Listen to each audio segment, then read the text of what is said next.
Pitu Samba Diallo, Coucou Samba Diallo, Pitu Samba Diallo, Samba Diallo, Samba Diallo. Ah, écoutez, Bolo Samba, à vous, j'espère que vous allez très bien. Aïe, aïe, aïe. Le pays qu'on appelle le Gabon, c'est extraordinaire. J'appelle un peu quelques personnes. Euh, ouais, on vous invite. Je vous invite un peu. Pour la première fois, je vais encore inviter. Samba Diallo, ou l'aventure ambiguë. Samba Diallo. Je me rends compte que notre écrivain chercheur, Cheikh Hamidou Khan, était très inspiré déjà au début des années 80, des années 60, je voudrais dire, excusez-moi. Cheikh Hamidou Khan avait écrit ce livre, Les aventures ou bien l'aventure ambiguë de Samba Diallo. Et on se rend compte que nous avons notre Samba Diallo au Gabon. Entre le Koudour qui nous a fatigués et l'autre, le Fantôma, l'émergent, qui nous a amené plein de projets. 2023, après le 30 août, la naissance ou la renaissance de Samba Diallo. L'aventure ambiguë. Samba Diallo est venu, il a, il a trouvé la lampe avec un génie de l'économie et de la finance. Il a frotté la lampe. Le génie est sorti pour essayer de trouver des solutions concernant l'économie de notre pays. Frotter, le génie est sorti. Il a dit, j'ai réglé la dette, ou même les dots même. Il a tout réglé. On est là, au même niveau. Samba Diallo, la dernière trouvaille, c'est le parc animalier, en plein cœur de Libreville. Samba Diallo. Donc il a réussi avec le parc, on attend le tramway. Oh, je peux en rire, mais c'est pas possible. Maoukoum, nous avons vu ton live tout à l'heure, beaucoup de déceptions. Ça va aller. Il n'y a que ça à dire, ça va aller. Même s'ils ont refusé de te donner les clés de notre héritage commun. Mais ça va aller, c'est pas grave. Je veux relancer les groupes d'animation en tant que président fondateur de tous les groupes socioculturels, vulgairement appelés groupes d'animation. Je relance ça. Il n'y a que là-bas où nous aurons la vérité.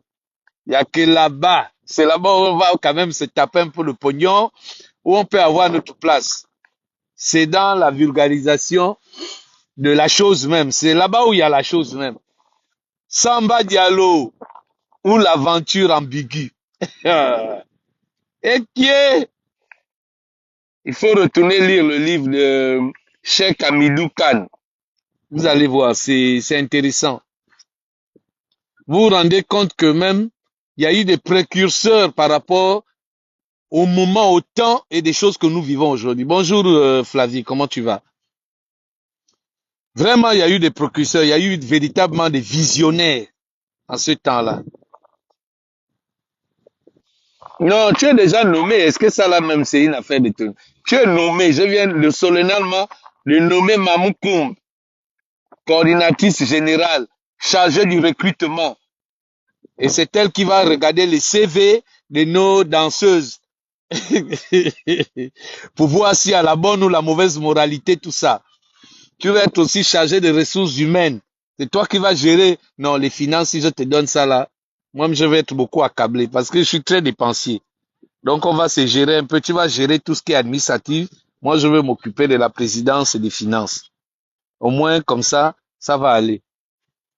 Non, je voulais parler un peu de Samba Diallo, qui chaque jour nous étonne, nous épate et nous éblouit. Moi, je suis fasciné par le génie de ce monsieur.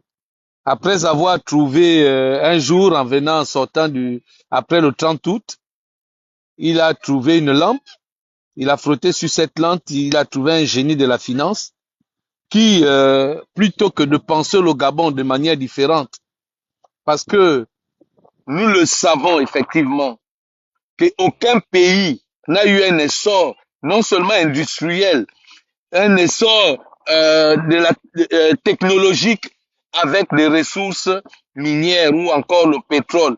Même les États-Unis ont repensé leur économie. Ils n'ont pas appuyé leur économie sur les ressources extractives. Ils ont appuyé sur l'économie, sur le génie. Des pays comme la Chine, qui n'ont absolument pas on va dire quoi, l'uranium, le bauxite et tout le reste. Ils ont compris qu'il fallait investir sur la technologie. Voilà des gens qui prennent un pays qui est en désuétude, un pays qui est à terre, où le chaos est institutionnalisé, où le chaos est pratiquement dans tous les secteurs. Ce qu'il faut, ils ont le malin plaisir, en fait, ils ont le génie de payer à Salah et de se dire qu'avec Assala, nous aurons les ressources. Mais on n'investit pas de l'argent sur un bien qui nous appartient. L'argent s'investit sur l'homme. À partir du moment où la technologie, comme un peu en Chine, on va chercher quelques Chinois pour venir former nos gars. Comment ils doivent aujourd'hui fabriquer comment on appelle ça, des batteries et tout le reste. Plus que dans notre pays, il n'y en a même pas un seul Gabonais qui a pu fabriquer les allumettes, les boîtes d'allumettes. Nous avons eu monsieur Avera, qui nous fabriquait au moins les bouteilles, les casiers, plein de trucs. Vous l'avez buté, fermé sa boîte. C'est quoi ce repère-là? Samba Diallo prend le pouvoir, il réfléchit et on se rend compte que chaque jour qui passe, il nous entraîne dans une aventure aussi ambiguë chaque jour, chaque histoire des unes après les autres. C'est extraordinaire. Là, nous avons un pacte. Mieux encore, on nous prend nos frères aux États-Unis, les États-Uniens, pour un projet sur les avions. On les flatte.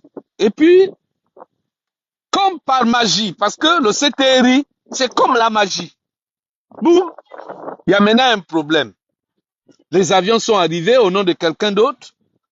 On a fait des grandes déclarations, des grandes annonces. Oui, maintenant là, c'est fini. Tout le Gabon va être desservi. C'est incroyable. L'aventure ambiguë continue. Demain, après-demain, ça va être quoi? Et on nous dit, voilà, on a fini le dernier, donc le dialogue national inclusif. Maintenant, on fonce maintenant au référendum. Sauf que quand tu fais asseoir 10 Gabonais, tu poses la question de savoir c'est quoi un référendum, ils ne sont pas capables de t'expliquer. En fait, le gouvernement fait pire que le Koudou, donc Omar Bongo, et ils font mieux qu'Ali Bongo. Parce qu'au moins Ali Bongo, il nous a organisé au moins les forums pour parfois nous expliquer des choses. Après, il faisait de nous ce qu'il voulait. Vous savez, les référendums n'engagent ceux qui vont à ces élections, ça les engage eux-mêmes. Quand vous regardez l'histoire simplement de l'Europe, la France a eu un référendum pour entrer dans l'Union européenne. La majorité, plus de 60%, ont voté contre la France rentrant dans l'Union européenne. Pourtant, la France est dans l'Union européenne. Donc, on est dans une machine qui est là. On a déjà mis quelque chose en marche pour amener une énième fois les Gabonais dans l'incongruité la plus absolue.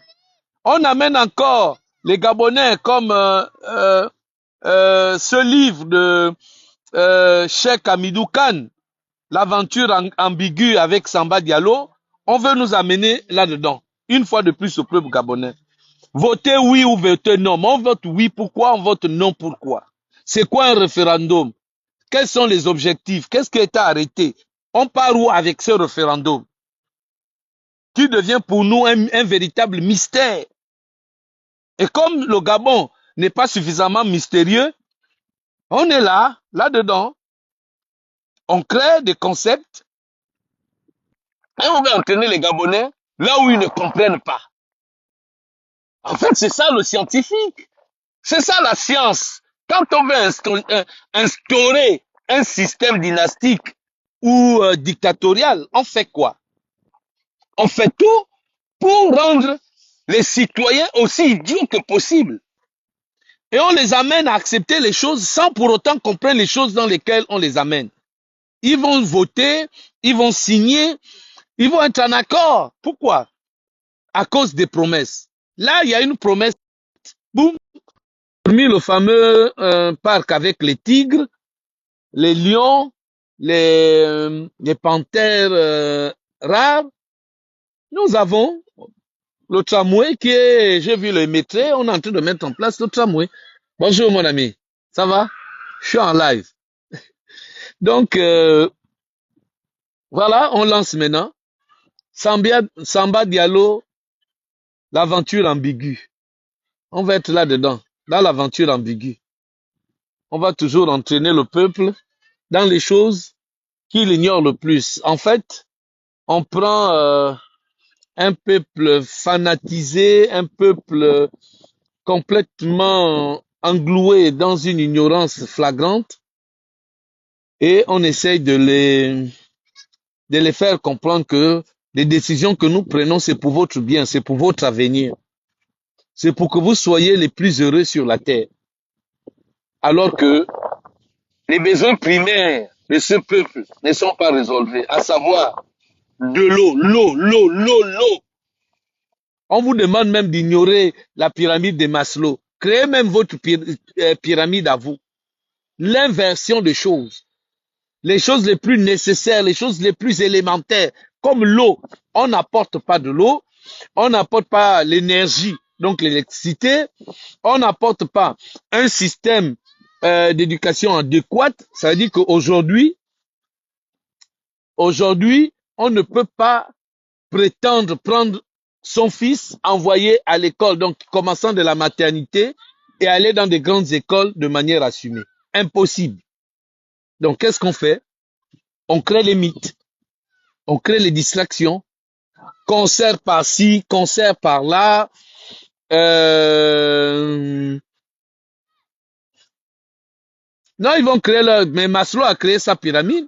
Ils peuvent créer la pyramide du Cetri.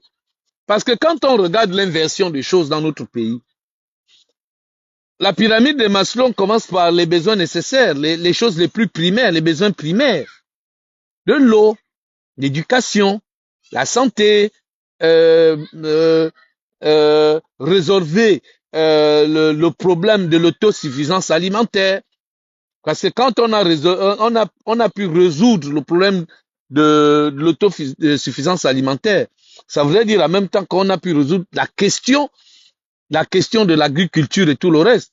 Sauf que ce qui se passe avec Samba Diallo, lui, il veut nous mettre tout en sachant que le problème énergétique n'est pas réglé, on veut nous mettre le tramway.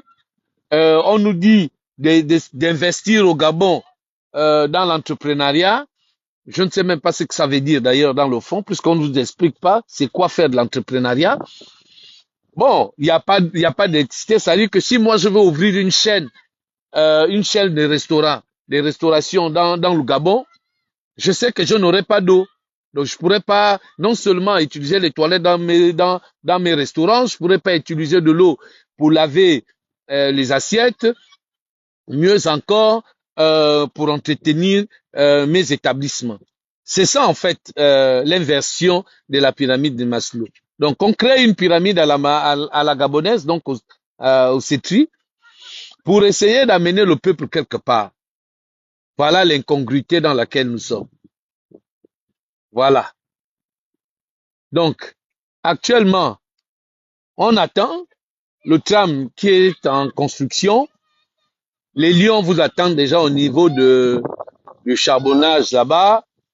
Le fameux génie qui est sorti, depuis qu'il est sorti euh, de sa calebasse pour venir nous faire les miracles en ce qui concerne l'économie, les deux commandants qui ont monté le projet des Fly Gabon, donc Air Gabon, ont dit que ils nous ont bien expliqué que l'affaire là, la société n'existe pas encore. Parce que eux, ils ont les codes.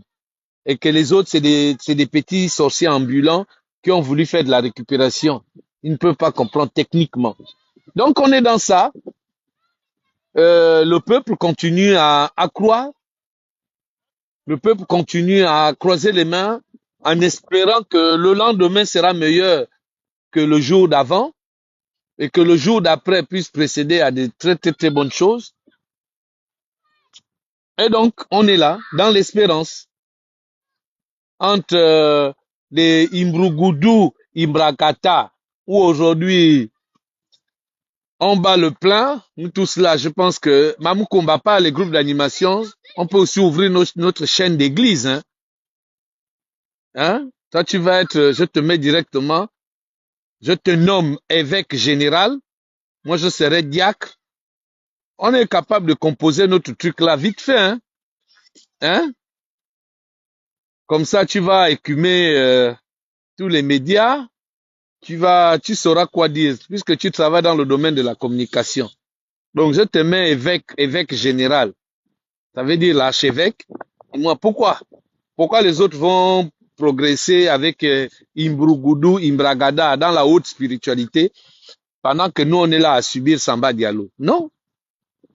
On n'a pas à subir Samba Diallo avec son histoire ambiguë, son aventure ambiguë.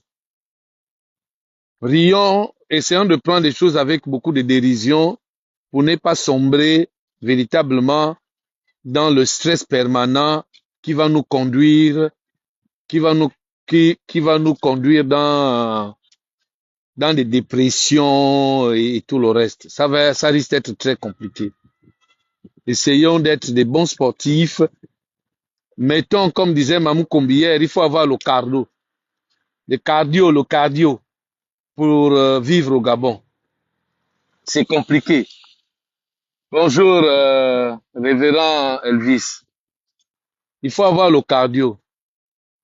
Donc, je pense que les Gabonais n'avaient pas besoin d'un parc avec des animaux féroces comme ça, là, en plein Libreville, alors qu'ils n'ont pas d'eau, alors qu'ils n'ont pas d'électricité, alors que les besoins primaires n'ont pas été encore résolvés. Je pense pour ma part que nous devons demander à Monsieur Oligui que nous ne voulions pas regarder comme Samba Diallo avec une aventure ambiguë amenant les Gabonais dans quelque chose d'ambigu. Je pense que les Gabonais ont suffisamment souffert de toutes sortes de tromperies, souffert de toutes sortes de duperies, marginalisés, appauvris dans leur propre pays. Aujourd'hui, les enlèvements, vous remarquez que chaque jour, non, le peuple n'est pas endormi, mon frère. Personne ne veut vivre. Vous savez, l'être humain naît avec de l'espérance. Quand vous regardez ce peuple-là, c'est l'espérance qui les amène à suivre même les aveugles dans le précipice. C'est quand on t'a longtemps maltraité et qu'on te pointe du doigt la direction à suivre. Tu as envie de suivre la direction parce que tu regardes derrière. Ok, tu as 45 ans. Tu n'as jamais eu un compte bancaire. Tu n'as jamais eu le seul boulot où tu as travaillé, c'est que tu as fait 2 ans là-bas. Tu n'as jamais eu un contrat, machin. Tu te dis, je n'ai pas cotisé, je n'ai fait que des petits boulots. Je n'ai pas eu de l'eau. Et les 20 dernières années, sinon les 25 dernières années, j'allais puiser de l'eau souvent dans les stations de lavage des véhicules. Ça fragilise le peuple.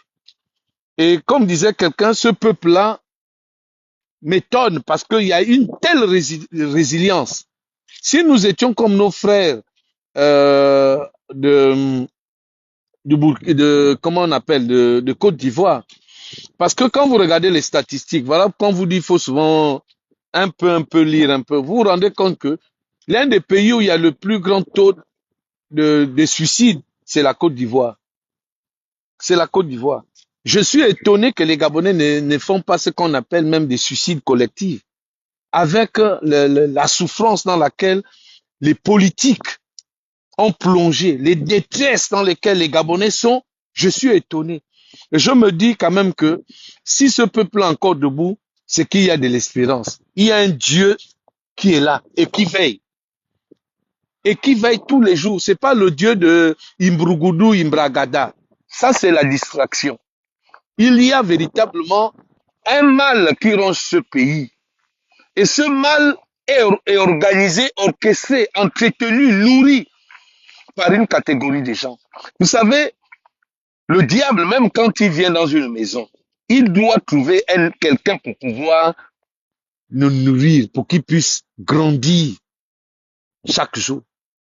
Tant qu'il n'est pas nourri, il est nourri par quoi? Les injustices. Le mal est nourri par quoi? La délation, le mensonge, la tromperie, le désordre, tous azimuts. Donc, ce pays est fragilisé, pas parce que des pères et de famille, des mères et de mères de famille qu'il y a dans notre pays, pas parce que ils ont choisi de baisser les bras, mais ils se battent. Regardez les Gabonais, allez-y à la gare routière, je vois les images. Je connais des gens qui étaient des hauts cadres à Shell, des hauts cadres dans des sociétés comme les Sogara. Aujourd'hui, pour certains, ils sont devenus des taximans, des clandomans, malgré le bagage intellectuel qu'ils avaient, les diplômes qu'ils ont.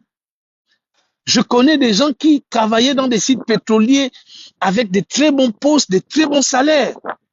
Aujourd'hui, ils sont quasiment tous en train de jouer les maçons à gauche, à droite, parce que il faut ramener quelque chose. Le Gabonais se bat encore aujourd'hui pour ne pas sombrer dans la mendicité absolue, se mettre devant les mosquées et les églises mendier. Les Gabonais se battent chaque jour.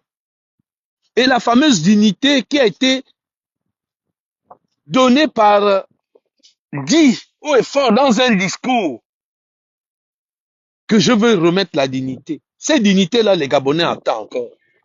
Dans un mois, ça fera 1 an que le pouvoir du CETRI gère l'économie, à la gouvernance de ce pays. Il n'y a pas d'issue. On veut conduire un peuple qui a été malmené, maltraité, soumis à des choses incroyables. On veut amener ce peuple-là encore dans l'ignominie. Moi, j'ai honte. Et ça me gêne. Et quand vous regardez ce qui se passe, vous vous rendez compte que Samba Diallo, dont l'auteur Cheikh Hamidou Kane avait écrit l'histoire ou l'aventure ambiguë, nous le voyons se dessiner chaque jour. Nous le voyons se dessiner chaque jour. C'est-à-dire que Cheikh Hamidou Kane avait déjà une vision de ce que serait l'Afrique en général et en particulier le Gabon. On va être toujours là-dedans avec des gens qui nous promettent des choses, qui préfèrent prendre autant de milliards, bonjour Christian, autant de milliards pour investir dans une coquille vide qu'on appellerait Assala, plutôt que de prendre des jeunes Gabonais et de faire des génies de la technologie en Afrique. Parce que nous savons que le pétrole, le manganèse, l'uranium, ça nous sert à quoi d'être numéro 1 ou numéro 2 en matière de vente ou de production en uranium ou en magasin. Ça nous sert à quoi? Ça sert à quel Gabonais? À aucun Gabonais. Quand on nous parle de l'or, le diamant de notre pays, ça nous sert absolument à quoi? Ça nous sert absolument à rien.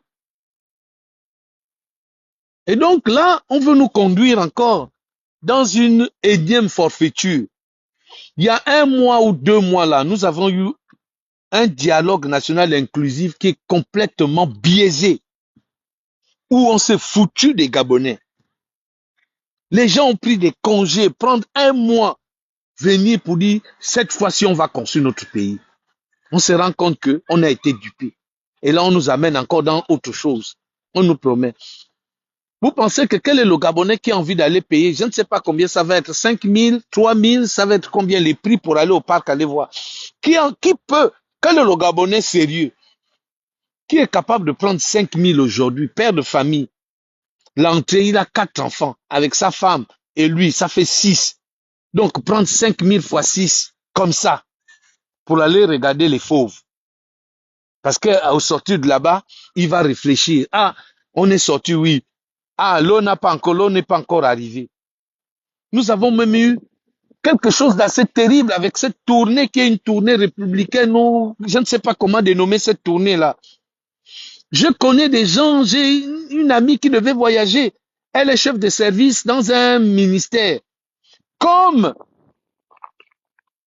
la caravane de Samba Diallo devait passer dans son village, on a dit non, elle doit rester. Elle avait déjà payé les billets, son vol, tout était avec ses 3 enfants. Elle était obligée d'annuler le vol, payer des frais supplémentaires. Parce qu'on te dit, dans la semaine prochaine, lundi, le président va passer dans ta ville. Toi, tu es aujourd'hui, tu dois voyager mardi de la semaine d'avant. Tu te dis, si tu pars, le temps de revenir, non, tu préfères terminer avec. Voilà quelqu'un qui prend encore une semaine de ses vacances gratuitement parce qu'il doit attendre le président qui doit passer. Quelle est l'utilité? Tu es chef de service dans l'administration gabonaise. Quelle sera ton utilité? Elle est partie à cette rencontre-là, elle était là comme un badou, comme tout badou, citoyen lambda. Là, boum, le président est venu, il a fini de parler, les gens ont démarré leur véhicule, tout le monde est parti. Elle a repris son véhicule, elle est revenue sur Libreville. Elle a dû dépenser pour les 4 billets un peu plus de 500 à 600 000, sans compter la semaine de vacances qu'elle a fait. Un voyage là dans une frustration. J'ai dit, mais pourquoi tu es allé? Oui, mais il fallait que je sois là-bas. Oui, mais quelle était ton utilité? Est-ce que tu vis au village? Elle dit non. Est-ce que tu as investi au village? Elle dit non. J'ai appris, j'ai tout fait à Libreville. Mais comme je suis de la contrée, il fallait absolument que je sois dans mon village. Sinon, si les chefs ne me voyaient pas là-bas, mon ministre, on allait dire que je suis contre le CETRI. Voilà le chantage administratif dans lequel on est. Voilà la bêtise dans laquelle on est en train de foutre encore notre pays. Donc, ne pas venir aux promenades politiques du président de la République, ça voudrait dire que on est contre lui. Mais on a le droit de ne pas être d'accord. Mais quand on est dans l'administration, quand même bien on est chef de service, ou bien être, je ne sais pas, directeur d'une institution. Mais si vous n'êtes pas en phase avec la politique qui est faite, mais vous allez travailler, mais on n'est pas obligé de suivre le président là où il va. C'est quand même impensable qu'en 2024, on ramène encore des repères et des comportements que nous avions reprochés à Omar Bongo, à Ali Bongo. Et les Gabonais saluent ça. C'est quand même incroyable. C'est impensable. Donc quand on fait un peu le tour de l'actualité de notre pays, on se rend compte que nous n'avançons pas, nous avons régressé. Ce n'est pas l'église que mon petit frère Chocolat des filles est en train de dénoncer. Il y a beaucoup plus grave que ça dans ce pays. Le chocolat des filles ne fait que dénoncer des faits. Et je pense que quand on arrive à ce niveau-là, le clergé doit apprendre à s'asseoir pour dire, les gars, rectifions. Et il n'est jamais trop tard pour mieux faire et bien faire. Quel est ce pays où on n'arrive pas? Dès qu'on te fait une remarque, persécution, là c'est le démon, c'est le pouvoir des ténèbres, parce que machin, l'église sera combattue. Mes amis, c'est pas que l'église doit être combattue qu'il y ait un problème. L'église a été combattue pour qu'il y ait. Quand vous allez lire les actes des apôtres, il y a eu une inquisition à un moment donné. L'église n'est pas combattue. Les gens partout dans le monde arrivent à invoquer Dieu, arrivent à prier, arrivent à ouvrir des églises. Même en Arabie Saoudite, vous avez, dans des pays extrémistes musulmans, vous avez des pans, des gens qui ont quand même, qui prient le Seigneur. Donc la persécution que certains prélats prétendent dire avec chocolat des filles, ce n'est pas une persécution. On vous demande de vous recadrer un peu. Bonjour Eric. De recadrer un peu vos attitudes. Soit vous choisissez délibérément comme de véritables païens, sans règles, sans foi, sans crainte de Dieu, ou bien vous vous ajustez. On ne peut pas, un jeune homme comme ça ne peut pas se lever tous les jours avec autant de témoignages. Vous pensez qu'ils choisissent? Il y a des gens qui appellent de partout dans le monde, partout en Afrique, et surtout l'Afrique francophone, pour dénoncer les mêmes faits. Mais ça doit vous interpeller. Ça doit vous indiquer que nous sommes véritablement en train de rentrer dans une ère où la Bible dit que le péché va abonder. Mais la grâce de Dieu va surabonder. Mais ce n'est pas parce qu'il y a la grâce de Dieu que le diable n'est pas en activité. À un moment donné, on regarde vers les politiques, on a du mal à trouver des soupapes d'aération. On tourne vers l'église. L'église, ils te prennent par les sentiments, comme le rat, quand il veut te bouffer les pieds la nuit. Il souffle, il bouffe, il souffle, il bouffe, il souffle. Après un jour, boum, le scandale.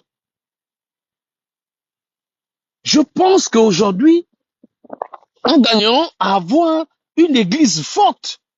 Mais une église forte, c'est quoi? Qu'est-ce que Dieu attend? J'entends les hommes de Dieu dire oui, la vision que Dieu m'a donnée, mais il n'y a qu'une seule vision. La grande commission dont Jésus lui-même nous donne, allez de par le monde prêcher la bonne nouvelle.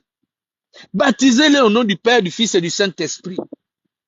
Convertissez, pardonnez les péchés, délivrez les malades, ouvrez les yeux des aveugles, ressuscitez les morts. C'est ça la seule grande commission, la vraie vision que Dieu donne à une église. Ce n'est pas une église, comme j'entends, église de prospérité. Dieu veut nous rendre. La prospérité n'est que, fait partie des bénéfices de la croix. C'est-à-dire que quand Jésus est mort, il est mort avec notre pauvreté. Maintenant, c'est à nous. C'est à nous de développer. Mais ce n'est pas forcément en donnant tous les jours de l'argent. Ce n'est pas en prenant, en faisant un matraquage spirituel. Où tous les jours, on vous bassine avec des programmes de l'église. Vous exercez votre foi quand? Vous exercez les enseignements qu'on vous donne quand? Je pense qu'aujourd'hui, on doit pouvoir changer le culte, changer la manière de faire. Réorganiser l'église de manière à ce que tout le monde se retrouve. On ne vous demande pas de ne plus prêcher ou bien de ne plus demander de l'argent. Mais vous pouvez à un moment donné vous dire que non, nous sommes devenus un scandale. Et la Bible dit malheur par qui le scandale viendra. Mais si l'église devient un scandale, les pasteurs, on les voit dans les motels, dans les hôtels, c'est des super dragueurs. Dans les WhatsApp des gens, dans les messengers, dans les TikTok. Mais revenez à votre premier amour. Et la grande commission, ce n'est pas les visions que vous avez. La vision initiale que Dieu nous a donnée, c'est d'aller dans le monde, d'aller prêcher, d'aller convertir, d'aller délivrer. Ce n'est pas en faisant non imbrugoudou, imbragada. Non. Ta spiritualité ou ta haute spiritualité, mais tu la vis dans le secret avec le Seigneur. Jésus n'avait pas besoin à un moment donné. Le jour où il a ressuscité même Lazare, vous voyez l'humilité. Il a dit devant tout le monde de regarder. Il dit Seigneur. Et vous avez écouté l'histoire devant la tombe de Lazare. Il dit non pas que ma volonté soit faite, mais Seigneur, que ta volonté soit faite. C'est ta volonté. Seigneur, c'est pas ce que je veux moi. Mais à cause de ton amour, à cause de ce que tu veux faire, Seigneur, Lazare sort. Lazare est sorti. Lazare est sorti. Il n'a pas eu besoin. Il n'a pas eu besoin de faire imbrogodou, ibragada. Il a dit, je sais, Seigneur, que tu m'exauces toujours. Mais ne fais pas le miracle à cause de moi. Fais-le à cause de ceux qui sont là. Lazare sort, Lazare est sorti. Bartimée, il est allé voir Bartimée. Il a ouvert les yeux de Bartimée. Il est allé à la piscine de Bethesda, il a vu quelqu'un qui était en difficulté. 38 ans au même endroit. Il a dit à ce dernier, qu'est-ce que je peux faire pour toi? Il dit, je suis là pendant 34 ans. Et ça, c'est l'image du Gabon. Il y a des gens qui sont là à l'église et qui ont le mal-être, qui ont le stress, qui vivent des choses immondes. 34 ans, il n'y a pas un regard, il n'y a pas un qui est loin pour dire, mon frère, ma soeur, c'est vrai. Il ne se pose même pas les questions pour lesquelles, pourquoi tel frère, l'église, tout le monde ne donne pas. On veut culpabiliser les gens à donner tous les jours, les dîmes, les offrandes. Mais posez-vous la question, pourquoi une catégorie d'églises ne donne pas leurs dîmes et leurs offrandes? Vous êtes le premier à dire, Dieu regarde ce que qui reste dans ta poche. Mais il ne regarde pas ce que tu donnes. Mais vous savez que les gens donnent de quoi? Vous pensez que tout le monde donne du superflu qu'ils ont? Les temps sont difficiles et c'est difficile partout dans le monde. Les temps sont difficiles partout dans le monde. Et surtout en Occident, entre les études de nos enfants, entre les taxes, les projets que nous avons, ainsi de suite. Mais on est là, on se regarde, on se dit, mais qu'est-ce qu'il faut faire? Tu es là, les surendettements. Parfois, tu as un redressement fiscal. Pour ceux qui sont les chrétiens, vous le savez. On vous demande, lundi, il faut donner. Petite réunion, il faut donner. Toute la semaine, il faut donner. Mais à la fin de la journée, quand ces gens se la donnent, est-ce que vous vous rendez compte qu'à un moment donné, quand ils donnent, vous voulez quoi? Que le peuple élu de Dieu devienne un peuple mendiant? On peut être d'accord ou on peut être en désaccord avec d'autres jeunes frères, le chocolat des filles. Puisque nous tous, nous devenons tous des chocolats. Moi, peut-être pas le chocolat des filles, mais chacun pour nous est un chocolat. Mais nous avons cette capacité aujourd'hui, Église du Gabon, de faire différemment. Pourquoi le désordre est toujours chez nous, les églises francophones? Des scandales innommables. Vous ne rendez jamais compte de l'argent que vous prenez. Vous ne dites jamais ce que vous devez faire. Vous ne communiquez pas sur vos salaires. Et si vous êtes honnête, si véritablement le Seigneur en vous, il vous arrive parfois de prendre l'argent de l'église et d'en faire ce que vous voulez. Mais ça là, quand vous le dites comme ça, ce n'est pas qu'on veut vous manquer de respect, mais on veut vous apprendre une gestion juste. Vous payez des Weston, on vous voit avec les Rolex diamantés, on vous voit le jour, le lendemain, tu roulais RAV4 ou une Yaris de 15 ans, occasion Belgique. Le lendemain, un matin, on te voit maintenant avec le dernier VX. Après, boum, tu as les apparts. Un matin, tu habites maintenant à la Sablière. Quelle est l'humilité? Et quand vous dites que Dieu vous a béni, Dieu vous a enrichi, il vous a enrichi comment? Comment on s'enrichit? Donc, il faut s'arrêter. Vous excitez, il y a des églises que je connais, que je ne veux pas citer, qui excitent même des chrétiens d'aller prendre des crédits.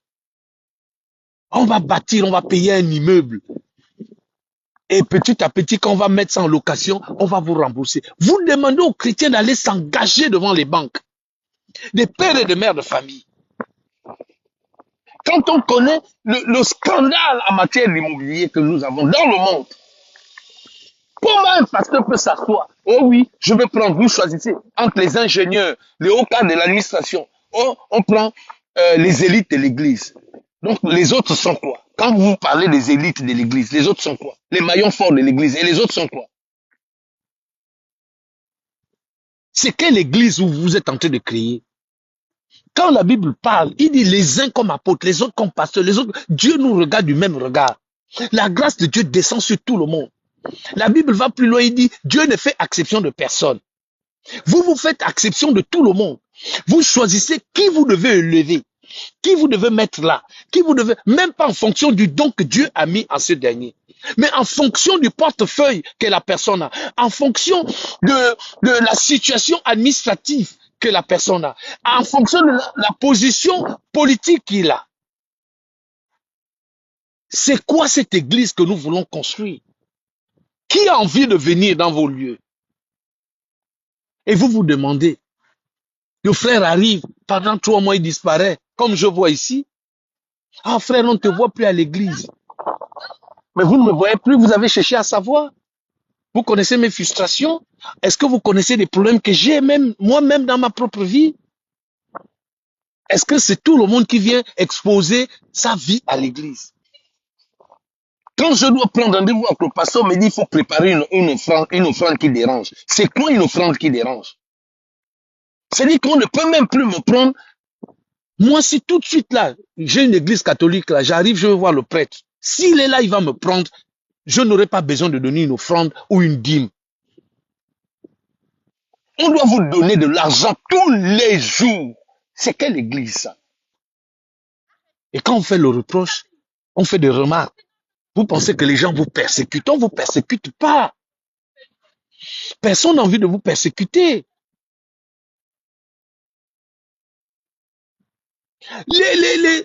Vous, on dit, convertissez-le au nom du Père et puis qu'il soit baptisé. Même le baptême, on paye. Vous faites payer le baptême. Pourquoi? Vous faites payer le baptême. Vous faites payer les entretiens. Vous faites payer tout. Tous les cultes. Tout à chaque fois que le peuple se réunit, l'argent doit sortir. On va où avec ça? Et je pense qu'avant que notre jeune frère, le chocolat des filles, ne monte dans les extrêmes, mais il a commencé comme ça. Il a commencé à faire des interpellations, des enseignements. Quelqu'un ne peut pas venir à l'église, tout le monde est possédé. Tout le monde, soit il y a un père, il y a une mère, il y a un oncle qui te mange. Tout le monde est dans un système où tout le monde est possédé. Mais on va où avec ça? La manipulation. Tous les hommes de Dieu prophétisent. Mais la Bible dit quoi dans Apocalypse? Il a fait de nous un peuple de sacrificateurs. Tout chrétien est d'abord un sacrificateur, même dans sa propre maison. Au point où il y a maintenant, on saute. Où les pasteurs maintenant, avant que les parents géniteurs, les parents, je mets mon enfant au monde, c'est le pasteur maintenant qui commence des réunions de mariage avec ma fille. Mais vous allez chercher ces éducations-là où? C'est pas possible. Je suis d'accord qu'on puisse vous présenter dans l'église. Mais quant à ce qui concerne le mariage c'est une affaire de famille d'abord. Les familles doivent se retrouver. Parfois, c'est une affaire maintenant, vous avez fait vos réunions là-bas, mais quand nous-mêmes, les familles, on se retrouve, vous avez déjà dit le ok, on se retrouve là, boum, c'est sa cousine. Et c'est son cousin. On fait comment?